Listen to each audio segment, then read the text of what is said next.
Bonsoir. Alors, commençons par les présentations. Moi, je m'appelle Lénaïque, mon nom de tutrice c'est Schtroumpfette. J'ai 20 ans et eu ma PACES en tant que redoublante et je suis actuellement en 2e année de psychomotricité. Salut, moi c'est Paul, tuteur et référent USP5 au tutorat santé Besançon pour cette année. J'ai 20 ans, je suis en 2e année de kiné à Besançon et aujourd'hui on va te présenter les différents conseils autour de l'ASP5. Moi c'est Louison, d'Arzac sur la Boudu, je suis tutrice en USP5, métier de la rééducation. Salut à tous, je m'appelle Baptiste, mon surnom sur la Boudu c'est Batman. Je suis étudiant en première année de kiné à l'école de Besançon et je suis tuteur en spé kiné. Donc l'ASP5, qu'est-ce que c'est?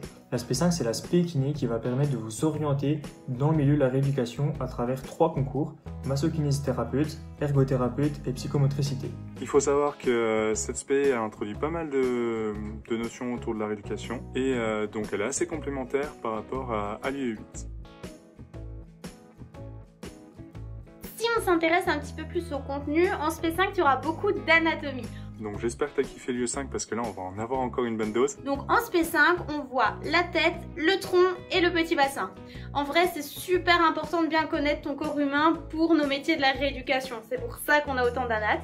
Et à côté de ça tu auras aussi de la physiologie musculaire et des bases pour la biomécanique. Avec une première approche de la marche et aussi des cours sur le handicap. Quel est le coefficient de l'aspect? Donc le coefficient de l'aspect est de 3 pour les passes, de 2,5 pour les LAS et pour les PACES. C'est donc la matière qui va avoir un impact majeur sur la note finale. Et en plus de cette notion de coefficient, tu te doutes bien que c'est une matière qui est assez importante dans ton semestre parce que c'est tout simplement celle qui va te permettre d'accéder au concours correspondant à nos métiers de la rééduc. Niveau apprentissage, si ta méthode fonctionne, ne change pas. Parce qu'il n'y a pas vraiment de méthode spécifique. Tant que ta méthode marche, c'est que c'est la bonne. Mon petit tip, c'est que j'ouvrais une page Word et je faisais des tableaux qui récapitulaient tout ce que je faisais tous les jours en termes de cours. Et pour chaque cours, j'avais un code couleur. Ça permettait de voir d'un seul coup d'œil quelle matière j'avais travaillé récemment et lesquelles il fallait que je voie assez vite. Pour l'anatomie de l'aspect kiné, donc on va être dans la continuité de l'UE5. Donc globalement, les méthodes d'apprentissage vont être les mêmes, sauf que les cours sont un petit peu plus complexes et un petit peu plus détaillés. Du coup, ce qui m'a vraiment aidé, c'était de faire des QCM. Je faisais vraiment beaucoup de QCM, en particulier pour l'anatomie. Donc un QCM, c'est hyper intéressant parce que ça permet de cibler les détails plus importants que d'autres. Ça permet d'avoir un recul sur nos connaissances si on connaît plus telle ou telle partie. Sinon, ce qui peut être hyper intéressant pour l'anatomie, ça peut être de faire des schémas. Même si on n'est pas un grand dessinateur, faites des schémas, essayez de mettre des couleurs. Ça peut être pas mal pour se représenter le schéma et de clarifier les choses. Après, même si je ne refaisais pas les schémas, je me baladais toujours avec une petite feuille, un petit paquet de feuilles blanches. Ça, je vous le conseille parce que si jamais le prof rajoute quelque chose, c'est bien de pouvoir prendre des photos du tableau, mais pour autant, ça voulait dire les refaire après, les redessiner une fois rentré chez soi. Je trouvais que ça me faisait perdre du temps dans l'apprentissage. Donc ce que je faisais, c'est que je me baladais avec un paquet de feuilles et quand le prof rajoutait un schéma, moi je dessinais et puis par exemple, j'avais une amie qui elle-même écrivait le cours ou notait s'il y avait des choses en plus. Avec cette spécialité, j'en avais effectivement une deuxième, tout simplement parce qu'on n'avait pas le choix. En fait, la SP5 était considérée comme une spé entre guillemets secondaire et du coup, il nous fallait obligatoirement en avoir au moins une principale. Après, au choix entre médecine, maïeutique, odontologie ou pharma. Personnellement, j'avais pris médecine tout simplement parce que tout le programme d'anatomie était commun et c'est quand même une sacrée partie de notre SP5. Et aussi parce que c'était la deuxième branche qui m'intéressait le plus après la psychomote. Ça s'allie vraiment facilement avec une autre spé.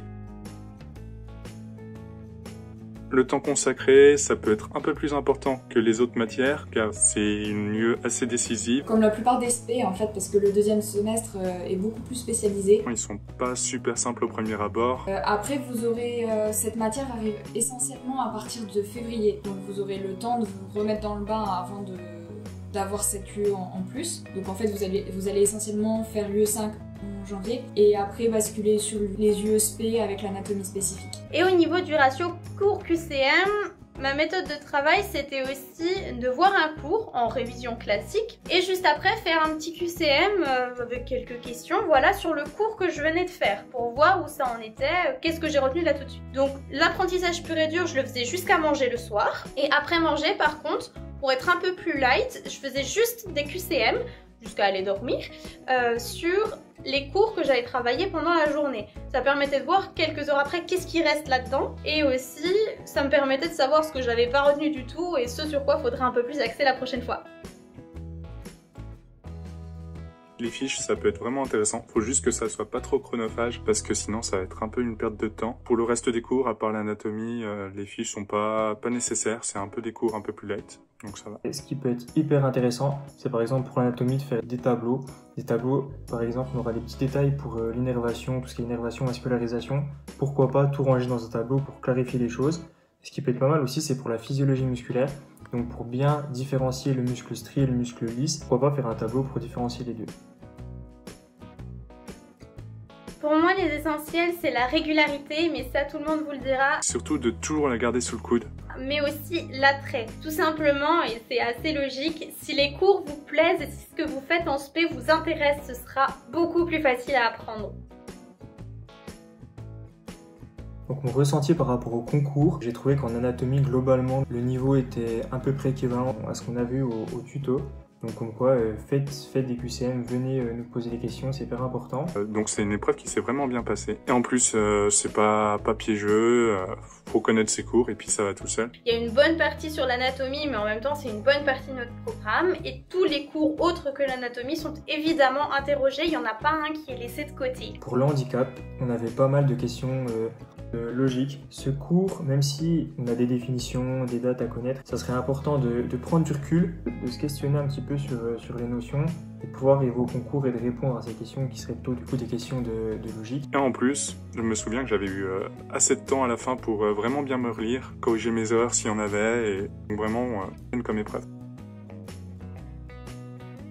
Que tu souhaites devenir psychomotricien, ergothérapeute ou kinésithérapeute, dans tous les cas, sache que ce sont 3 magnifiques métiers. Soyez de ne pas être déçus parce que c'est vraiment des métiers exceptionnels, c'est génial. Les études, elles sont top, il y a plein de stages, on est au contact des patients. Certains jours, tu seras peut-être fatigué, certains jours, tu n'auras peut-être pas envie, mais dans tous les cas, si tu perds pas de vue ton objectif et que tu fais pour l'atteindre, tu seras exempté de tout regret quel qu'il soit. Tu ne regretteras jamais d'avoir bossé autant pour y arriver. Je peux que te souhaiter le meilleur et te féliciter encore une fois d'être arrivé à ce second semestre. On sait combien le premier était difficile, donc encore bravo.